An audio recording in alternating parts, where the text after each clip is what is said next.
Mr. Groothuis, what do you think makes an expert witness really stand out?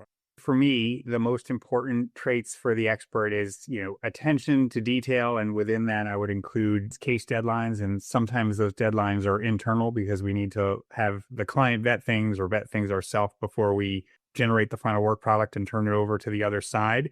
When they're on the stand, whether that's in deposition or at trial, the best ones are truly unflappable. It's almost like, you got to fake it till you make it. As long as they look like they're unperturbed or, whatever the gotcha question is doesn't really bother them.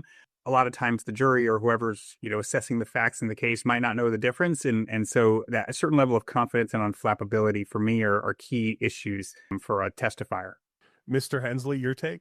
Effective communication might be the most important consideration for me, because no matter how technically proficient an expert is, if they can't communicate their knowledge to the jury in the way that the jury can understand, it'll all sort of be wasted. And speaking, I think, in a way that jurors understand without sounding pedantic, keeping your cool are great traits to have and pretty essential if you're going to have a successful collaboration with an expert. Professor McKenna, do we teach this enough in law school? First of all, it's a pretty advanced skill of litigation, and I think the law schools already struggle to teach practical application in trial or in pre-trial settings.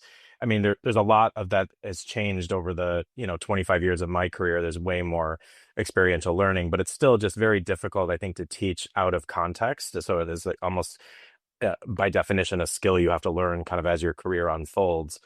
How you deal with an expert, I think, is a very advanced, very specific skill set. I tell my students all the time, your capacity to understand expert evidence, and especially in that setting, expert survey evidence, can really advance you quickly within your legal career. Because if you're a young lawyer who is capable and knowledgeable about like what the methodologies are and how to talk to experts and how to think about what makes them strong, you can be asked to do things in a case that most junior associates aren't able to do. And so I think it is a thing for young lawyers, especially to pay some attention to.